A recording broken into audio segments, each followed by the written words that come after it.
Hello and welcome back to the Perth to Paisley podcast, episode number 118. Hearts made it through to the Scottish Cup quarterfinals on Friday night with a routine, and that is putting it mildly, 2-0 win against Hamilton Accies. We'll talk about that and a whole lot more this week. As ever, I am Daniel McIver, joined by Adam Kennedy. Adam, how you doing? I'm good, mate. I'm good. Nice to see the Jambos advancing to the last eight. Scalped the bookies, had a celebratory Chinese last night. So life's great. I'm recording on a Sunday, feels a bit funny, but do you know what? We've got our reasons for that, as you'll see over the next couple of days. So yeah, what can I say? Life's good, mate. Life's good. Good. How are you? I'm doing equally great. We're recording this on Sunday, which will become apparent later in the episode as well when we speak about the future draw. We're just busy during this week, so this means you get a week-long episode instead of just having one every few days. So not much to thank us for, but sorry. No, believe me, as a man who was at the Hamilton game, I'm very well aware that some people are not fans of this podcast. But anyway, that's fine. And there's going to be a slight change to the format, as normally we go around the grounds before we speak about our game. But our game was actually the first game of the competition. So we'll speak about our game, then we'll speak about the rest. And as I'm probably sure you're all aware, there's a lot to talk about in the other games and ramifications from them. But we'll get to that soon. As we did travel through to Hamilton Accies. I personally did as well. I know you didn't. Yeah, you were watching it on TV. But I was there. Only my first time at a men's game at New Douglas Park. Really? I covered a women's game there. My first ever women's game actually was covering there, but I've never seen the men's team play there. And it was definitely, I will say this before we go into anything, the highlight of the game for me was the atmosphere. It was it looked like that. It was even great. Watching on the box. 4,000 Hearts fans, basically, highest attendance for an away side that Hamilton have ever had.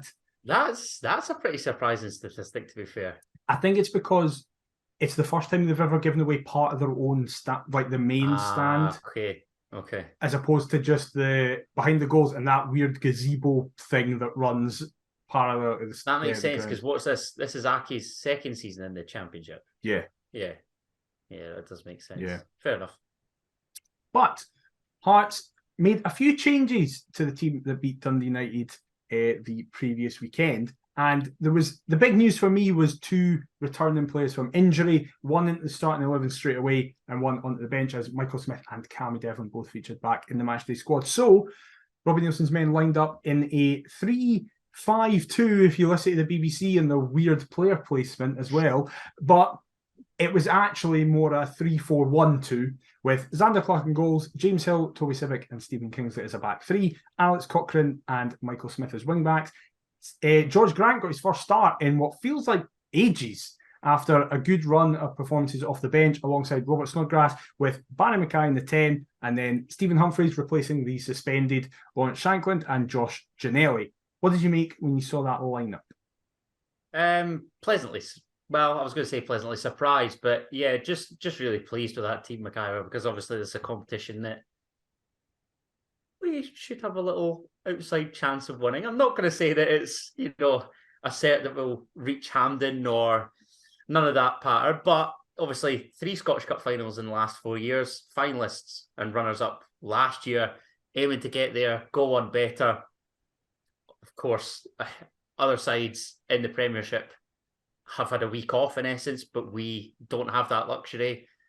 So going weekend to weekend, I think it's imperative that we name our strongest team. So I had no real qualms with selection. Obviously, disappointed that Shankland was suspended. That's out of their control. Nothing we could do about that. I think that's as strong a team as we could have named. Really, I don't think there was anything particularly surprising about that. I was pleased to see George Grant get the nod from the start because, as you rightly alluded to, he's had a couple of decent wee cameos off the bench recently. And if Cammy Devlin wasn't good to go, he and Snodgrass would probably be the two that would be first names on the team sheet in that particular position. So a good opportunity for George Grant to prove his worth, and I feel as though he did that in amongst what was probably our strongest team that we could name. I think that's very fair. The one kind of potential worry I had was Snodgrass and Smith on the plastic pitch, just because Robbie's spoken about before, that Snodgrass, and he himself has said that he doesn't really like playing on artificial surfaces at his age, and Smith has said very clearly that his back struggles with it. But I will say it's a much higher quality pitch than Livingston, for example, so it wasn't actually that bad. And I was going to say Kai Rolls on the bench as well. Was that to be expected? You're fine with that? I was fine with that. It came out in the week they had an injured toe.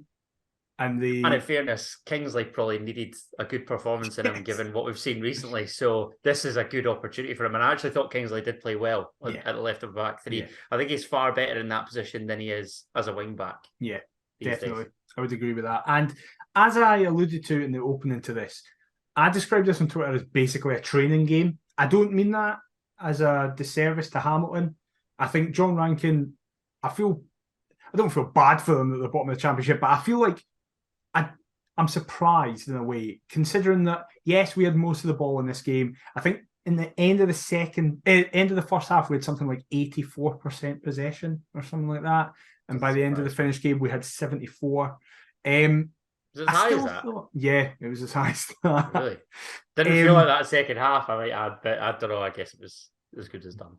I feel like they had a game plan, they stuck to it. And it worked for passes the point. They were always going to give up the ball to us. I know they were at home, but everybody expects that to be the case. And that was very much the way that the game started. The first kind of 4 highlights were in minute 1, Smith plays the ball into Cochrane, who finds Mackay. There's a bit of stramash in the box that eventually falls to Humphreys, who spins and just hits it wide. Snodgrass swings in the corner that's met by James Hill, but Ryan Fulton claims it in the Hamilton goal. Kingsley then heads over from a Mackay corner, and then Mackay swings in another corner. Hill meets it, and it falls to Humphreys, who it bobbles slightly as he hits it, so it ends up actually hitting off his shin instead of his foot. But 20-ish or so minutes in, we were in complete control. Do you feel Humphreys could have done better, perhaps, with a couple of his chances that he had by this point? Yeah, I think I was going to say maybe could do better with the one that Hill slides over. I think that's just really gagging on a solid bit of contact, but that's not to say that he'd necessarily divert it home. You didn't mention the header there, did you? From the Kingsley cross. No, that's coming up next. That's the big chance. So I think the big man could have had 2 or 3 under his belt. Obviously gets his goal later on, but the header's the big one for me, because it's a lovely ball in from Kingsley as well. He looked really like his old self. Yeah. And it's a free header, if I remember correctly. Yeah, he's in between. It just seems like he can't divert it into a corner. It's a pretty comfortable stop for Fulton and Yaki's goal. Definitely. The 2 chances that come before that are Gino plays it to Cochrane, who finds Grant on the edge. His shot's deflected to James Hill, who has a shot just narrowly deflected wide. And then the chance is Grant finds Mackay in the middle of the park, who finds Cochrane. Kingsley overlaps, does pretty nice well, move. Actually. Yeah, it's a lovely build-up. To get a ball into the box where Humphreys meets it pretty cleanly, who heads it straight at the keeper. But I want to take this time to speak about Grant, because I've mentioned it in the last 4 highlights there, Grant's key to it. It was listen, I know it's Hamilton. That every positive we see, you're taking that exactly. Yeah, we're expecting him to do this against the bottom rungs of the Premiership, and with all due respect to Hamilton Accies, he should be doing this against bottom rung of the Championship. Absolutely, every positive that we see about this game has to have the little asterisk with it was against Hamilton. But you're only as good as what you come up against sometimes. Exactly. Though, to be fair. And I felt personally Grant was our man of the match up until he went off. I thought we got worse when he went off as well. And I just... Was that for Forrest, that first change? It was. Forrest got moved into the middle of the park, which was interesting. Sticking with these wingers at centre mid, just abandon this, please. I don't want to see this again. We've spoken just last week, how I spoke about how kind of all our midfielders have different jobs, and it was in relation to Keogh, and how Keogh's job is very different to everybody else.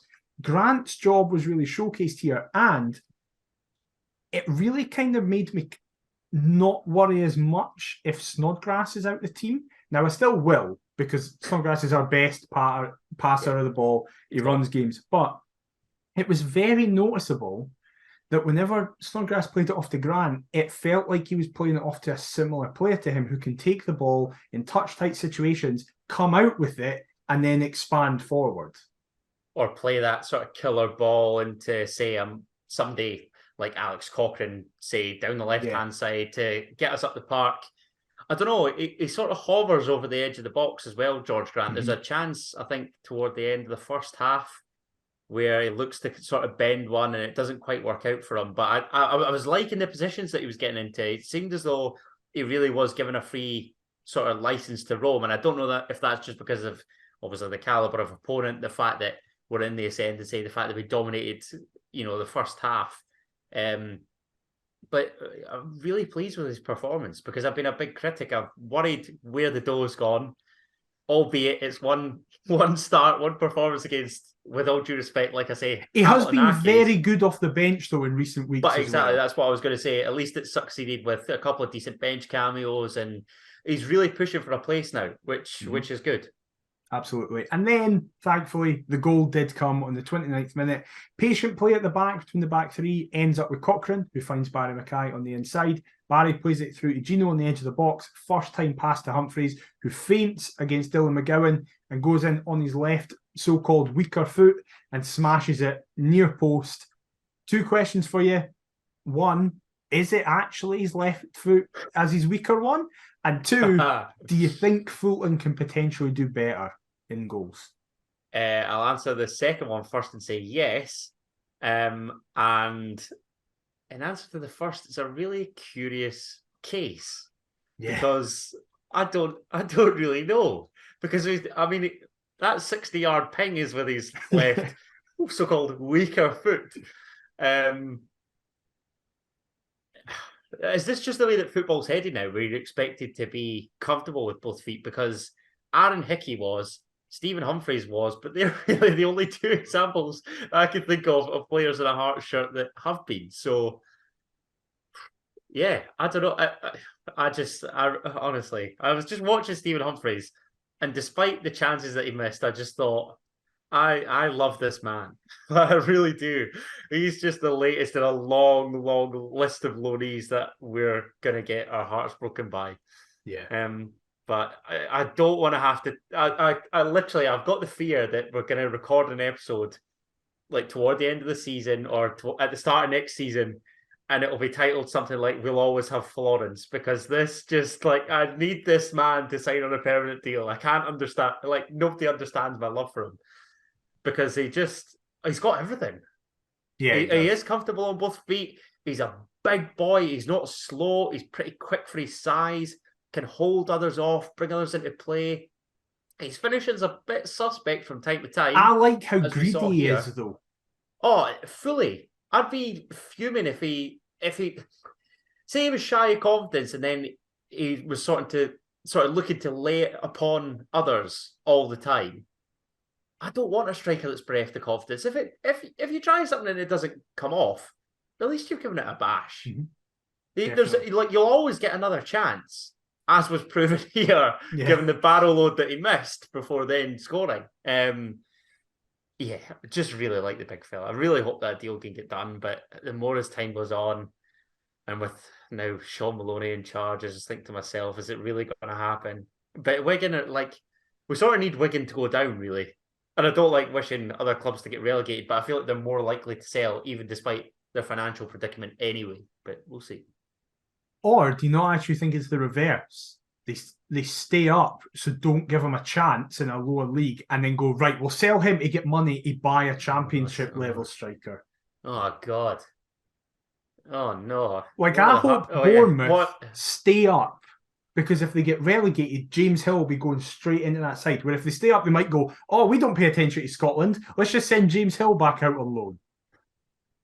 Oh, no. Well, this is beyond their pay grade, isn't it? This is for the Hearts hierarchy to decide. This is what we are involved. Let's get us in the contract negotiations. Oh, God. Jesus, he'll run a mile. Oh, yeah, I was going to say, I dread to think he did duration of deals, the money that players are on. Oh, God, that could get very nasty very quickly. Yeah. exactly. Hello, Brian Jackson. How are you?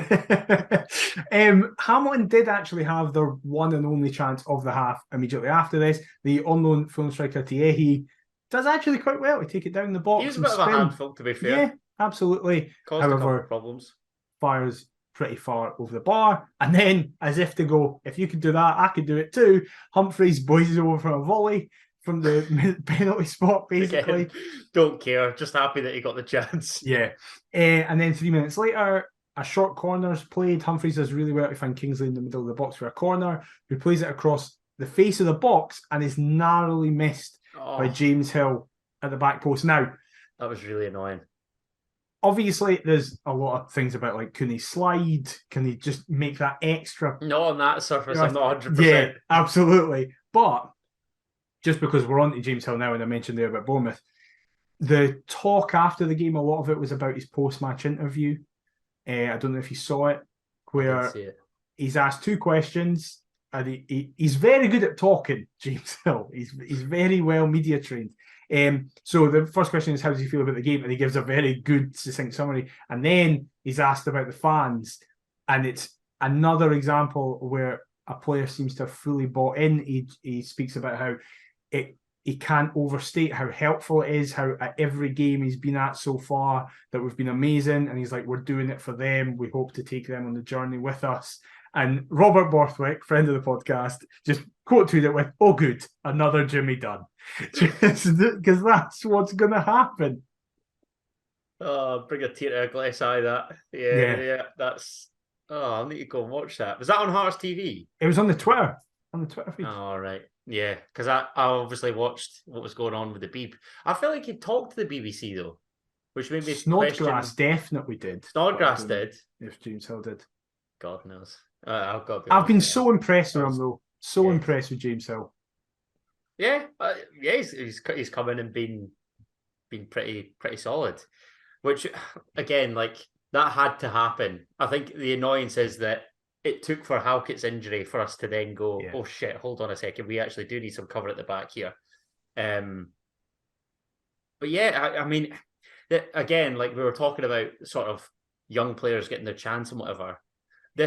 The only annoyance is that it does seem to halt Lewis Nielsen's progress, who did show glimpses earlier on in the season, but he needs a loan move, just as James Hill obviously needed us, really. I think that's probably what's going to be best for all parties, but we probably need him to cover for Hill now, just because Halkett's out for so long, if you see what I mean. So, yeah, I mean, what would you want him back next season, say? Do you think he's done enough even so early on to warrant another loan move? Yeah. I just think he's been clean and tidy. Yeah, there's been a couple of games where he's played out of position, so not done as well. But generally, I wouldn't say apart from Rangers, to dry a bit for the Rangers game. Yeah, but I'm not going to hold that against him too much, because everyone else has just been really good. Yeah, fair comment. I really like him. So that was the end of the first half. Very much cruise control. As comprehensive as you'd like. Yeah. My only annoyance was that we'd only scored once. Absolutely. Very, very fair. The second half changed, as I said earlier, when Grant came off. Now, I'll be honest, I've not seen it back. I was in the main stand, and the Grant thing happened off the ball, which worries you automatically. He's on the artificial surface, which obviously then also makes you go, oh God, what's happened? By accounts of what I've heard by people who were looking at him, it seems that his stud's caught in the turf and he turned, which is a worry. I hope he's all right. It is. I mean, it's nice to see him hit the deck and actually have something to hit the deck about for once, George Grant. No, I hope he's all right, because again, like, this would just be so typical Hearts, whereby a player is trying to justify a price tag, is in the process of doing so, albeit baby steps, game by game by game, and then bang, before you know it, out with an injury, and he'll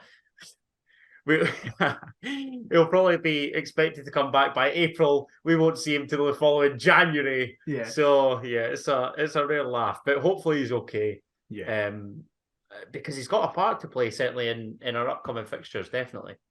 And what this did was allow the period of time where Hamilton had a goal and really tried to push for it. Smith sliced a shot for them. Then about 4 minutes He's a good later, wee player, Lewis Smith. Yeah, Still a very young man. He's quite promising. I think he'll be the latest off their kind of conveyor belt of talent. Because I'm not going to lie. See, when you had people that were slowing the amount of Aki's fans in the stand, I'm not... I sort of do like sticking the boot in sometimes, but I don't. If you're a Hamilton fan, it'd be so easy to support anybody else in the West. Yeah. I've got mad respect for any boyhood Aki's fan, any Aki's diehard. Then when you see that the crowds are so low, you think, well, how on earth do these clubs continue to survive year upon year? Given that we've had COVID recently as well, and obviously the financial implications that has, yada, yada, yada. His youth record is very good. Yeah. And is the reason why they've been able to sustain for as long as they have, why they were in the Premiership for as long as they were. I think Lewis Smith is just the next... I don't want to say that he's a James MacArthur or James McCarthy type level, but there's no reason why he can't be a Greg Docherty, a Lewis Ferguson, or, a solid career like that. But yeah, he and Jamie Hamilton at the back are probably the next two, and I thought both of them were pretty good, to be fair, on BBC cameras. So absolutely. 5 minutes later, Barry Mackay's caught on the edge of his own box, but the shot is easily collected by Xander Clark and goals. Snodgrass actually drills an effort down the throat of Fulton, and then kind of the big chance for Hamilton is there's a slight bit of miscommunication from the two on-loan strikers from down south teams as De Ball and Tiehi have a wee bit of miscommunication. It seems that De Ball is expecting Tiehi to take the ball off his foot, but Tiehi actually pulls out of the contact in time, so it just hits the ball and goes into the awaiting arms of Xander Clark. But I will be honest, I know that some people have said, oh, well, we kind of were off it. And Nielsen was actually pretty critical of the team in the second half, saying that we were actually poor. Now, I'm fine with him saying that. Yeah. I definitely agree. I was never worried we were going to concede. And I know you can say that saying, oh, well, you're sat there a couple of days after the game where you've won, kept a clean sheet, but genuinely, I just never felt worried. Yeah, it was kind of huffing and puffing, but with nothing really to show from an Aki's perspective. I'll be honest, it wasn't a great watch second half. First half, it was a case of how many. Second half, it was... there's a small part of me, again, just don't know if it's like under Cathrow's tenure, Levine's tenure, where you're thinking, they're gonna equalise here, aren't they? Because it was just like, I just felt to myself, I thought, if they score here, we've only got ourselves to blame given our first half performance, where we could have scored a barrel load on another day. But yeah, thankfully that wasn't really the case. I can't really remember Xander Clark having a lot to do. No, really, not at all. And this is a side that, look, I know that Aki's league position is of a far greater concern to them, but they'll be looking for a positive performance to ultimately take into their championship campaign, galvanise the team to try and stay in that division.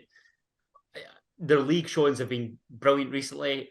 The cup was just an added bonus for them. Let's just be honest. Nobody really expected them to be a scalp for Hearts, and ultimately it didn't really transpire that way. I mean, I called 2-0. I was fairly confident, thought it'd be pretty comfy for us, and it's pretty much the way that it transpired, really. I think I was quite fortunate in that we probably should have bagged 3 or 4 and not solely 2, but we'll take it. The only thing for me was a solid enough performance, yeah, but the result, first and foremost, just get in the hat, see what awaits us, and I don't think anybody can really have any complaints. Speaking about solid performances, I thought Yutaro Oda did very well off the bench. And looked lively, didn't he? Yeah, his kind of main chance came in the 75th minute. He does incredibly well, actually, to do something that I didn't think he'd really do and put a lot of pressure on the Hamilton defence, and does well, wins the ball, beats his man this one again. Cuts inside. Yeah, cuts in and drags it just wide of the near post. But generally, he just got himself about. He did well. And I was again, asterisk, it's Hamilton, but I was really happy with him.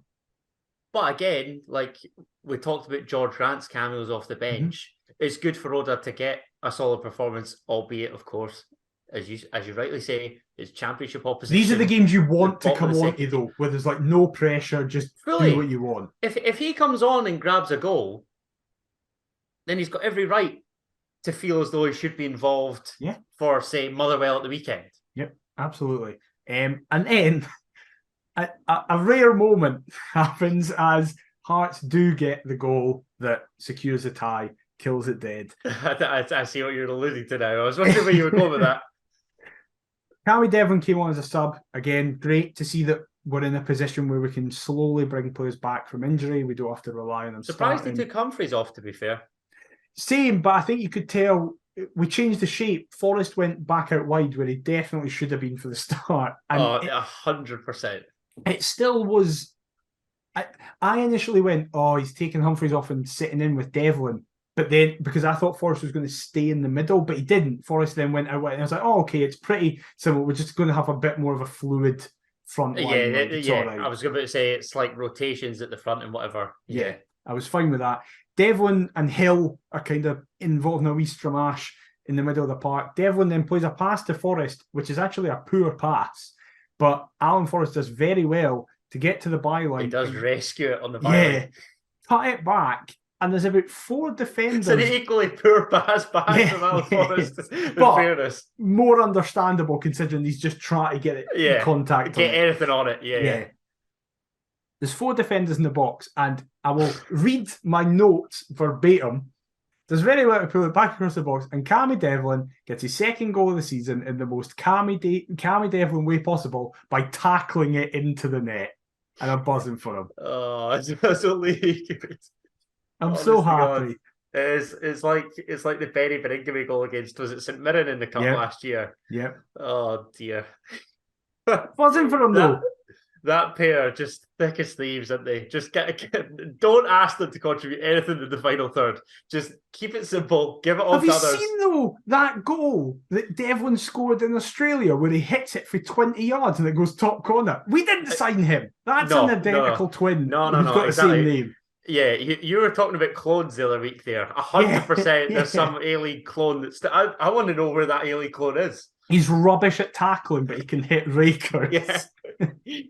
Yeah, and we've instead got the little, I don't know, the wee sort of Energizer bunny or Duracell bunny rather, and he's just cutting about and just getting stuck in. I'd rather have this one. This is the one I want. Yeah, because we've got the likes of Robert Snodgrass and George Grant that can, contribute in the final third. But it's nice to see Cammy pop up with a goal, albeit it just is a tackle. I mean, how Ackies don't clear the lines as well is beyond me. That's the sort of stuff where I do feel for like a John Rankin on the side, because you must just be thinking, what chance have I got, really, with these jokers just not being able to clear the lines? But in all honesty, again, I don't know if it's just because of mental scarring over the past couple of years, the fact that we're still young, just relieved to see it put to bed. That was it, where you're just like, yeah, sweet. Game away from Hampden. Job done. Bosh. Yeah.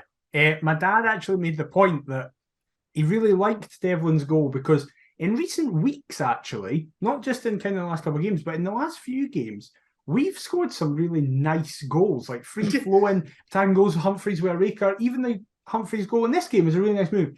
It was good to go back to normality and just see a stramash that somehow ends up in the back of the net. That's what we need.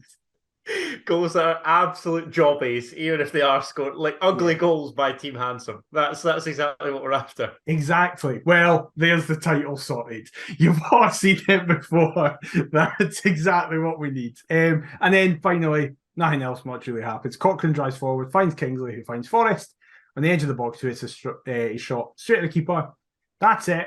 Hearts are through with the first team through. Bish bash bosh. Loving it. And that then perfectly segues into the rest of the draw. Oh, wait, Adam's got a point. No, can I just say, see a couple seasons back in the Championship where you'd win on Friday night. I quite like a win on a Friday night because it just sets you up perfectly for the weekend. You're a casual onlooker. I felt like an Aberdeen or a Hibs fan just looking in at the rest of the Scottish Cup going, oh, I wonder what comes of this.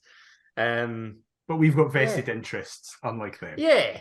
But it's that relief. Yeah, it's Whereas great. now your weekend, regardless of what happens It's now, sorted. yeah, it can't get any worse.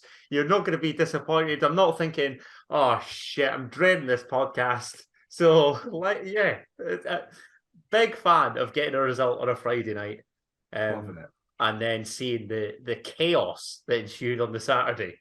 Well, let's go into the remaining games in the round of 16. So it may have taken them till extra time, but Ayr United ended up comfortably beating Elgin City 4-1.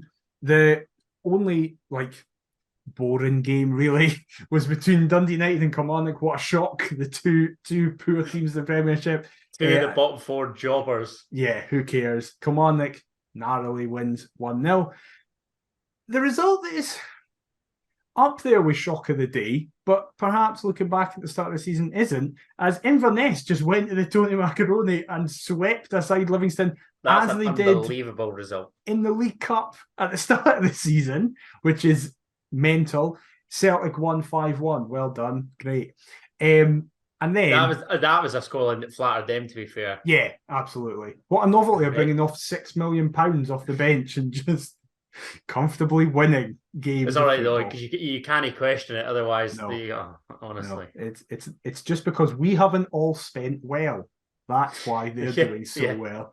Yeah. Get richer. Exactly. What are you doing? Just cancel Netflix, Hearts. Come on, for God's sake. And then the actual shock of the round. Kinda, but I would argue it's not a shock. No, it's not a surprising shock. Wraith Rovers 29-10 or whatever they were at the price of the day. Yeah, crazy as they ran out incredibly comfortable winners. 3-1 against Motherwell, which eventually was the result that cost Stevie Hamley's job. And then, because there was only one game I'll speak about now, just a few hours ago as we're recording, Rangers defeated Partick Thistle 3-2 in a game that had goals, penalties, one of the most unique situations in Scottish football that hasn't been seen since that Leeds-Aston Villa game. Yes, that's exactly what I thought of when I watched it earlier. And then Alan McGregor being a dick and Rangers winning through an own goal. So it's all happening. What did you make of the remaining round of 16 games? Wild. Absolutely crazy. Yeah. Elgin, what a trip that would have been for them had they held out for a minute or two more. Yeah. Honest to God, that must just kill you. And then, of course, it's a full-time team up against a part-time team in extra time. It's such a shame. Because I was looking at it on about 85 minutes thinking, this draw could be unbelievable. And then, obviously, what happens. Kilmarnock, talking about Ayr, Kilmarnock's last win on the road, a boy at my work told me today, was in an Ayrshire derby against Ayr when they blew them away 3-0. 3-1. No, they scored. Mate, he said to me, they beat us. That was Kilmarnock's last win on the road. Well, he's talking absolute nonsense because you are absolutely spot on. I was there. I saw it. So was I. Score. So was I. Jesus. No, that was in October. That's still 4 months ago or something. Well, okay, yeah. The Hearts win in the League Cup was their only away win since then. Shut up, Ross. Honestly, it's what happens.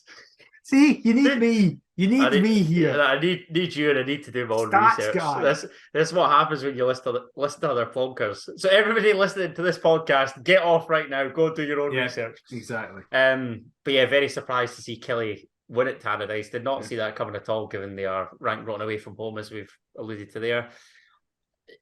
I had no idea that Inverness won at Amon Vale earlier on in the season. I just don't remember that at all. But that is a remarkable result, considering we were happy to take a point there. Yeah. And it very much did seem that Livingston had about 85 chances. Inverness had 3 and scored all 3. Oh, they've got effort in them. Yeah, basically. I think it was, hold on, I swear to God, it was something like Livingston had nearly 20 shots. So, right. The stats were Livingston had 15 shots with 10 on target. Inverness had 3 on target, 3 goals. What is mental as well is that Inverness had been put out the round prior by Queen's Park, and only due to an ineligibility are they now a game away from Hampden. God bless the Scottish Cup and the cinch and Scottish football on the whole. Queen's Park will be raging because it's like, what could we have done? Who knows? Exactly. Like, I know. Now they'll never know. But then if they get promoted, will they really care? Don't know. What if Inverness win the cup, which could happen? Hey, stranger things have happened. Stevie Hamill, I just feel really sorry for him. Like, I was looking at it thinking earlier on, like when we first spoke about Hamill ball in its infancy, it was looking great. Now they've just gone. Like now they're just, mentally aside, just away. Like that, I don't see how Motherwell get out of this predicament at all. Here's a question for you don't. in regards to them. Who's going to become their new manager? No, it's, do you think there was an element? Listen, the results have been terrible, but they've been terrible for about 18 months now. Do you think there's an element that the Motherwell board went, we cannot have it, that Stevie Hamill is the man who has the name beside him that took Motherwell down, just for his legacy? Considering who he is, he's Mr. Motherwell. They didn't want to do that. But if he's not ready to take the job, then why give him the job? Yeah, absolutely. Yeah, it's insane. He was never going to turn that down. But why are you offering it to him in the first place? And do you know, like, they'll have seen other clubs. I mean, we are the perfect example of it, whereby Robbie did previously really well in the academy. They give him that job, and he just goes. But it's so Hearts, rare. Yeah, like, and Hearts are just a different. I feel like we're in not an anomaly per se, but like it's a different situation from Motherwell, really. Like, yeah, we did it because it was through admin, and it was like, right, we're starting to give away a young team. With this young team before, absolutely. Like, do you know what I mean? Like Stevie Hamill to then go from youngsters to established Scottish Premiership Stephen players. O'Donnell. Like I don't know. And the Motherwell job would have been an attractive job. Mm-hmm. Now it's not really. Yeah. I mean, unless you're gagging to get back in to potentially be the man to take Motherwell down, given they've been in the top flight for what, 3-4 decades? I think it's 43 years.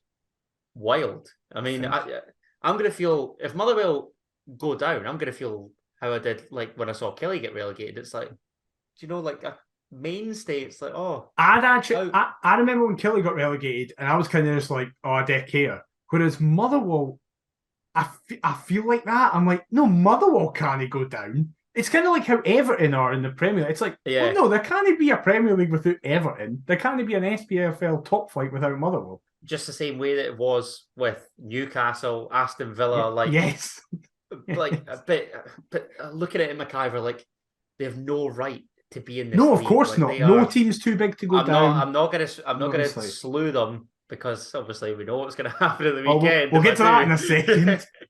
But it's not looking good. I don't know who's going to get their job out of interest. To me, it just reeks of Jack Ross. I was about to say Jack Ross or Jim Goodwin. I'll just jump in. Do you think Jim Goodwin's that desperate? I don't think so. I don't think so. I think they'll approach him, but I don't think he's that. I think he'll want time out. I feel like Jim Goodwin's more likely to take the Partick Thistle job than he is the Motherwell job. That's a big shout. Well, that's a good point. You've segued perfectly. What did you make of the situation at Ibrox today? Barmy. Absolutely mental. It literally was. It was Bielsa, and was it? No, Aston Villa. Who was? Yeah, coming to was the manager though. Was it Dean Smith? No, it potentially was Dean Smith. Crazy, man. Absolutely crazy. And did you know what? Right, I might get pelters for this, but I think Malik Tillman is well within his rights. Like, no, I saw a ref say legally he isn't. Like, legally is wrong to do so. That might be wrong, but I saw a ref say that was it was the Kevin Holt touch for me. I'm like, that deserves to be punished. I know, they take the throw in, and it's the heaviest first touch I've ever seen. He should be able to do whatever he wants because he's going to play. He's not. He should be able to flick it up in the air and then volley it back. But I don't know. It was hilarious seeing Scott Tiffany just wander and try and like take it back. I'm furious it was Tiffany. They should have let the keeper do it. That would have been funnier. But then the keeper scored recently, didn't he? Get him two for the season. That would have been amazing. But yeah, I've not watched any of the highlights really. No, I've just seen that. felt for St Mirren as well, actually, talking about the last of the Saturday fixtures, because at 1-0, it seemed like they were well in the game. Then they go down to 10 men. Obviously, they're hit with that sort of double jeopardy whereby they concede the penalty, go down to 10 men, 2-0, and eventually it's just Celtic being Celtic, and they've got it in them to just crank it up a notch and do absolutely anybody like that. I'm actually out during Darvel Falkirk, but I would have loved to have given that a watch. I think that's going to be a really, really tasty tie, because that's the only other fixture that's left. And honestly, hand on heart, I genuinely don't know if Falkirk will go through. I feel like they will. But that'd be so underwhelming. Like I think it's going to be a comfortable Falkirk win. Do you? Like a 3-1 or like a 2-0 or something? Yeah, and I don't mean that from the perspective of... That would kill me, mate, honestly. Yeah, I don't mean that from the perspective of, I think Darvel are rubbish. This is the way... that's not what I mean. I just feel like it's been built up to a high goal, and it's like going to be an anticlimax regardless. I sort of get that same impression. But I really hope it's not. It's at Darvel. We've seen Falkirk are not better than Aberdeen. So that's all he has to say. He just needs to say, it's like, we've beaten a team 2 divisions above them. You just know that if Darvel get through, we're going to play them down there, and it'll be horrible. The amount of Hearts... Right, let's speak about this now. Who do you want from the draw, and who do you think we'll get? I cannot believe the amount of Hearts fans who say they want us to play Darvel. No, I want Darvel nowhere near. No chance. I'd rather play Ayr than Darvel.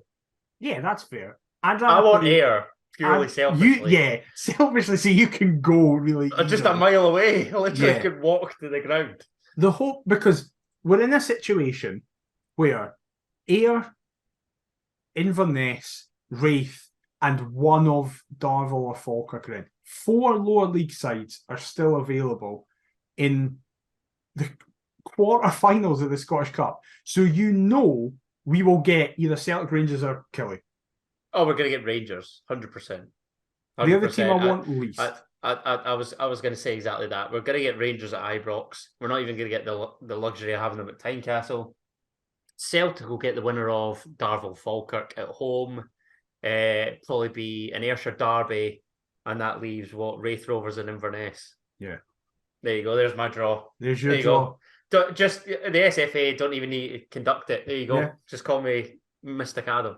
Right. So you're going that you think we'll get Rangers at Ibrox. Yeah. I think Rangers, Hearts, Celtic, Darvel, Falkirk, Ayr, Killie or Killie Ayr, Wraith, Inverness or Inverness Wraith. However. So Adam thinks Rangers away at Ibrox. I think we'll get Killie at home, which is equally a disaster considering our current form against them. I was going to say, I'd like to think we can do anybody at Tynecastle. Not Killie. I just don't see... I'd rather have one of the old firm at Tynecastle than Killie. Oh, God. Yeah. A home tie would be nice. Yeah. Just give us like Wraith at Tiny or something. That would be the dream. Imagine Wraith at Tiny. Imagine that. We'll get Ian Murray out. But goodbye. That's what I mean. That's exactly like, oh, God. Right. Well. Yeah, that would be nice. This podcast releases half an hour before the draw is done. So people listening to this will know. 5 o'clock or 5:30? 5:30, yeah. So most people will know. Sorry, this is another bugbear of mine. It's stupid. Why not the conclusion of the last game? Oh, it's ridiculous. Just have it immediately following it.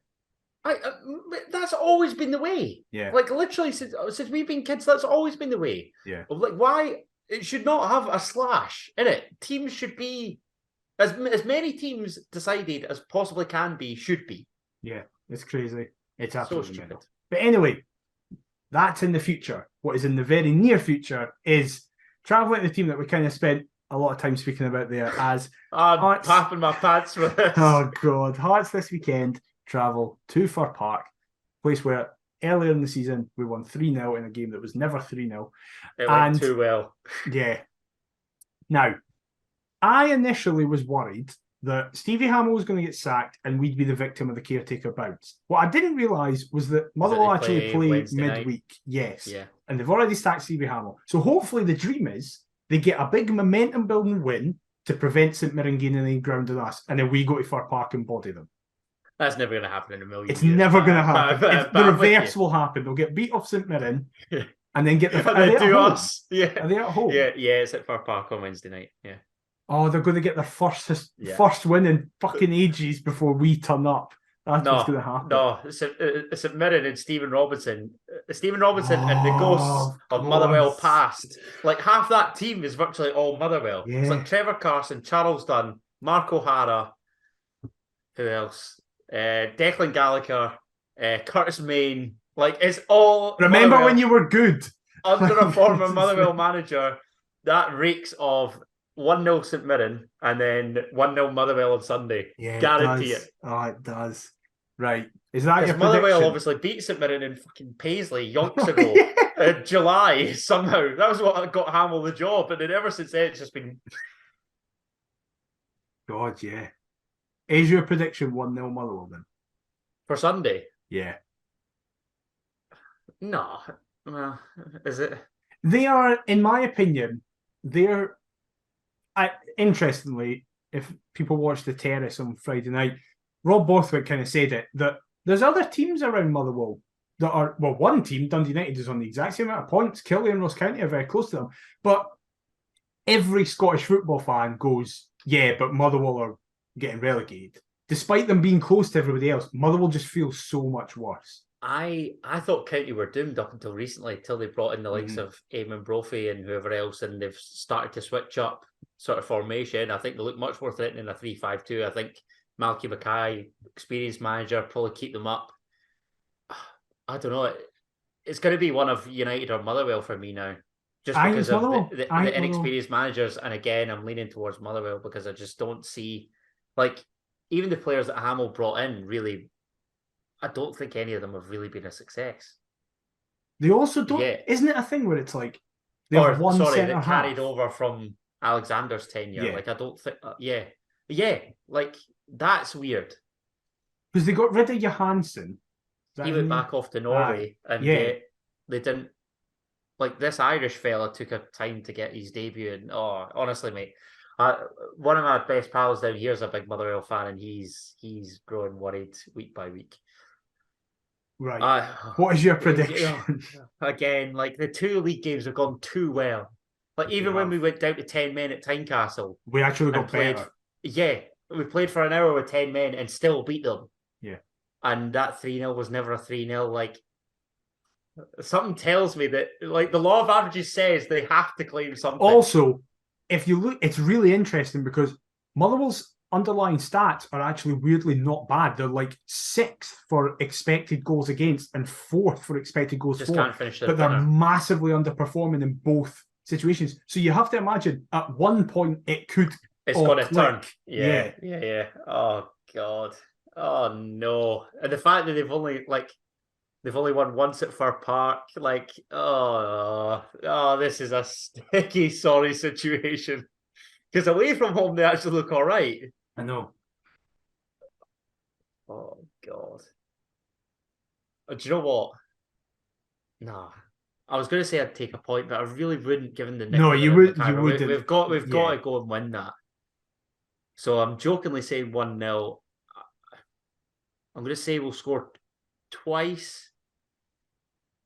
With a reply. I'll go a 2-1 win. Okay. 2-1 win for Hearts. Just and no more. Well, it's been working for me for the last 12 games. I'm sticking with the draws. I'm going to go 2 each. 2 each. Yeah. If we can see 2 to this Motherwell team, I'll throw myself off a bridge. No, I'll change it. 1 each. Shankland and Van Veen. The 2 9s just swapping. Cancelling one another out. Yeah. I like it. Well, we'll see what happens. It'll be some 3 points, honestly. It'll be some. It's on the box, isn't it? It's on Sky. Yeah, I think so. Yeah. So that'll be a laugh. Love that. I'm working the Sunday morning till I'm a 4:12, and then I'll come home and watch that, and I could be sleeping by half time if things are going poorly. Well, we'll need to wait and see. However, as ever, we finish with the quiz. Adam's been having a bit of a struggle with this in recent weeks. So It's the understatement of the year. Yep, we'll see how he gets on with this one. I feel like Come on, get your thinking cap on. I feel like you should be good at this one. I Don't feel like a lot give of the me answers. this, mate. No, I feel like a lot of the answers, if you do, I think a lot of people will go, "Oh yeah, that's good. I know that. I know that. I know that." I just hope you're one of those people. I'm definitely not going to be one of those people, but let's do it. As ever, we have 5 questions, 2 normal generic questions, a true or false, a multiple choice, and then we finish with the who am I. So, can I just say, this is a quick turnaround for you. I'm very impressed that you managed to conjure a wee quiz up. But again, you said that a player's popped into your head, so this could be literally anybody. It could be indeed. So, the first question. Cammy Devlin scored his 3rd Hearts goal against Hamilton on Friday night, but who was the last Hearts player to get his first goal at New Douglas Park? Oh, what a question. We're off to a great start. I've got Kevin Kyle in my head. Is that your answer? I'm going to go with big Kevin Kyle, yeah. You're incorrect. It was Peter Haring in a 4-1 win. 4-1, I was there. He got a brace, actually. Oh, Jesus. Naismith and McLean as well. Yes. That day. Yes. Oh, that's annoying. It's worse that you were there. And he's not that position. I've fallen into the trap. Yep. Oh, damn. Oh, no. That's a terrible start. This is only going one way. I didn't even know you were there, so you should. I was there. Oh, God. Right. It's fine. It's fine. True or false next. Right, You'll get out of your head. Oh, Jesus. The question that you're famously great at. The question that I'm most likely to get right and still don't. Right. True or false? 50% of Stephen Humphrey's goals for Hearts have been with his so-called weaker foot. Is it not 4 from 5? So I'm going to go false. Correct. And you got the exact number. 80%, 4 from 5. Come on. He's 1 for 2. Come on, think. Right. This one, it depends. If you follow people on Twitter, you'll know the answer to this. Jesus. On Friday night, the record for most non-Scottish players for Hearts was broken with 6. And it was English players. For people who were saying that, it was Cochrane, Civic, Hill, Grant, Gino, Humphreys. But which nation was the previous record held by, and how many? Was it not a tie between Scotland and Lithuania, and it was 5 each? He's 2 for 3. He's got it. Yeah. Heart stats. God bless there you. We go. Get yes. in. See?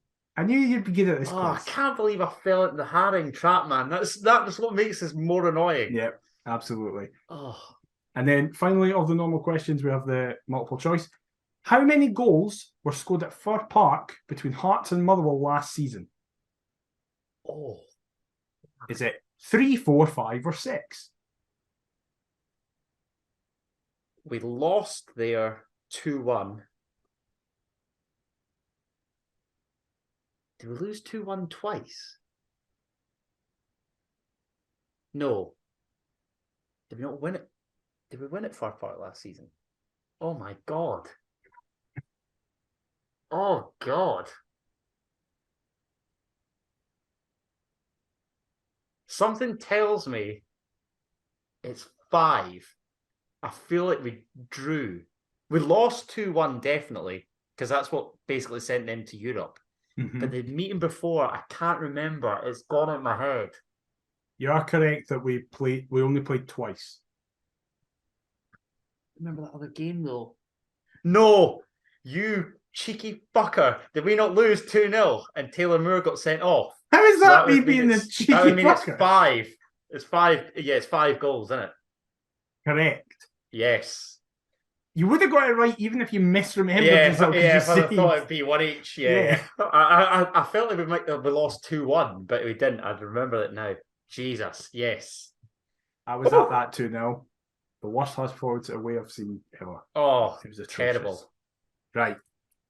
3 from 4. Regardless, bad. it's a Yeah, good, I'll take it's a that. good It's a return. good showing. A Right. disappointing start, but it's a good showing. Imagine if you get the Who Am I and you've missed the chance to have the first five. Oh, to don't. five because Don't, of I'd be that. sick. That's the consolation that I take if I don't get this Who Am I. Regardless, really, I'm happy, but I now would kind be of sick. want you to get the Who Am I Oh, because that'd be it's sick. it would be amazing. Right, here we go. I captained Hearts to win the Youth Cup. My first goal for Hearts came in the League Cup against Queen of the South. I once played a single game as a goalkeeper. I've exclusively played in Scotland and have several caps for the country in which I was born. I was forced to retire through injury. Oh my god. I once played in goal. Forced to retire through injury. Can you give me the clues again, please, McIver? Yes, of course. I captained Hearts to win the Youth Cup. My first goal for Hearts came in the League Cup against Queen of the South. I once played a single game as a goalkeeper. I've exclusively played in Scotland and have several caps for the country in which I was born. I was forced to retire through injury. Who am I? Oh my god. Oh. Forced to retire through injury. You have your two questions. Use them wisely. I know, but I'm not. This is the problem.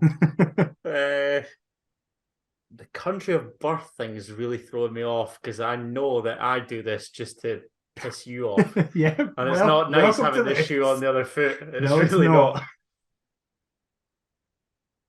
I don't want to ask that, but I'm not going to just yet. Exclusively in Scotland is another annoyance. Do I ask for the clubs? Oh, God. Wait, I've done it wrong. It's meant to say I've exclusively played in Britain, not in Scotland, in God. Britain. Oh, yeah, I've got to ask for the clubs then, 100%. Right, the clubs are Heart of Midlothian, Watford, Aberdeen, Kilmarnock, Dundee United. Watford, Aberdeen, Kilmarnock, Dundee United. Oh, God. Watford. Who the hell did we sell to Watford?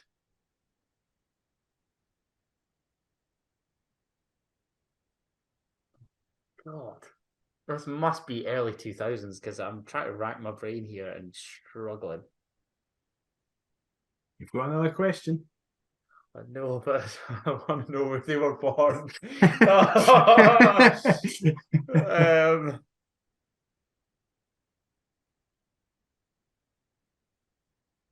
Watford. Jesus. I'm aware that I have to think out loud here because it makes it. It's a dreadful podcast. Yeah, it's quiet. Sit for 95 seconds Oh in silence. God! But the sad reality is that I'm revealing that not a lot No goes on much here. is happening. You've still got another question. Don't worry. Okay, still got another question. Oh, I feel. Oh, do I go in my gut and feel like it's early 2000s and just ask where they're born because that is really annoying me. Caps for the country, retired through injury. Yeah. What country were they born in, McIver? They were born in Scotland. The worst possible answer. I can tell you. I'll give you this. Right. I'll give you this as a freebie. They had 15 caps for Scotland. 15 caps. Hearts, Watford, Aberdeen, Killie, Dundee United. In that order. Oh, don't be like this. So I would like to raise this now. We had a suggestion by a listener that I need to get this right. Daniel plays it too nicely in the quizzes, and then Adam comes in with random numbers. Daniel and Adam, to a lesser extent, why don't you start making it in the clues? You don't need to necessarily say things in order. Oh, God. So he has played for those clubs. They're not necessarily in that order. No wonder I can't think of anybody. You need to start tailoring your questions more. Oh, Jesus. God. AKA, next week, I will be asking the question, What clubs Give me did he the play order of for? the clubs he In played for. order. Yeah.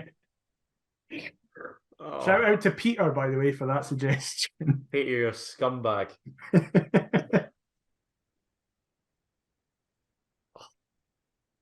Oh, I don't have a clue. I was going to ask what position. I've used up my questions. That was silly. He's had a mare. He's had an Nation absolute of Perth, mare. I have. He doesn't I know have. when You he's throw me playing. off with this Doesn't he? potential full marks malarkey. Look, 60% is a good tally in the quiz, Yeah, you've done I'll well take that. regardless. but this is a shocker. Well, you could 'Cause pull that- this out the bag. However, nobody- you don't know when he played for us. and no, like, there's no name entering my skull I whatsoever. will say there's a clue in there that does narrow it down time-wise. Youth Cup. Yeah. You just Can you need give to me the be clues again? you Sorry. need to be aware of when we won the Youth Cup. So I captained Hearts to win the Youth Cup. My first goal, for Hearts came in the League Cup against Queen of the South. I once played a single game as a goalkeeper. I've exclusively played in Britain and have several caps for my country of birth. I was forced to retire through injury.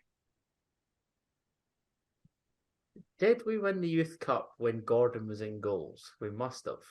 Was that? Yeah. So this must be about. Yeah, it has to be early 2000s, somewhat. I can tell you, in our lifetime, I'll just give you this as well. We've won the Youth Cup 3 times. We won it semi-recently, did we not? I'm not going to give you the time frames, but I can tell you we've won it 3 times. I've given you a lot of extra clues here. God. If you get this, I will happily say it's the most impressive get for a Who Am I? Who would have been in the team, though? Oh, God. I love that you're just honing in on that year. As if it's going to be of any use to me. Oh. Watford, Aberdeen, Kilmarnock, Dundee United. Not necessarily in that I order. mean, what a bogging quartet of clubs that is. It really is. Right, we're going to need to get an answer here. Yeah, I don't have a clue, mate. I honestly don't know. Retired through injury. No idea. No idea. I weirdly now think you're going to get it. No. I think I've given you too many clues. There's nobody that's in my head, I can assure you. Like, I can't even guess of anybody. Who would have been in front of Craig Gordon in that team? Oh, Jesus, weird.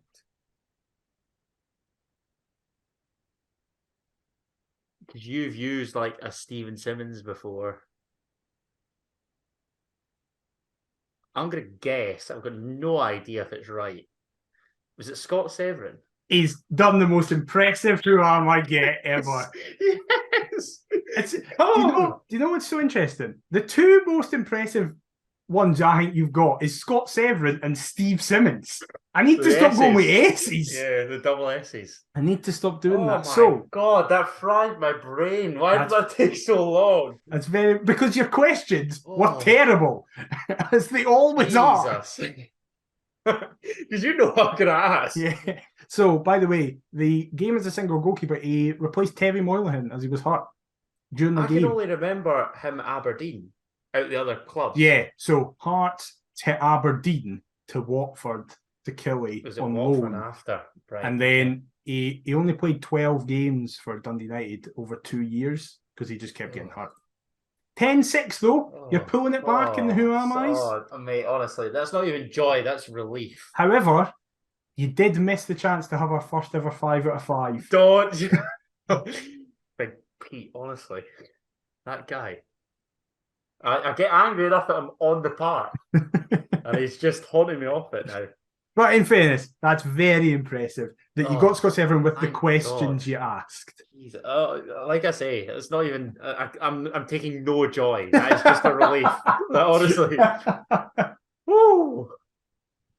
Well, let us know if you also got Scott Severin. The final clue I was going to give, by the way, was he played in my first game. Oh, really? Because he did. The Berwick Rangers. Yeah. Yep, he did indeed. He was there in the middle of the park. Loving life. So, We hope you have enjoyed this episode. We hope you're not just in a relief like Adam is, but if you are, please let us know what you think of the show. If you listen to it on a podcast platform, please leave a review on whatever platform that is. If you're watching us on YouTube to see Adam struggle to think of the name Scott Severin, please leave a like, comment, and subscribe. You can get us on all the socials at Perth to Paisley, perthtopaisley@gmail.com if you want to fire us over anything you want. Adam, where can they get you on all the socials? They can get me on all the socials to showcase my appreciation for Scott Severin and also see the cogs turning in my brain at Adam T. Kendall. What about yourself, mate? I am at DMcIver22. We'll be back next week to discuss all the fallout from the Motherwell game, the draw, and anything else that happens. But until then, we'll see you next time. Bye-bye. Monagites!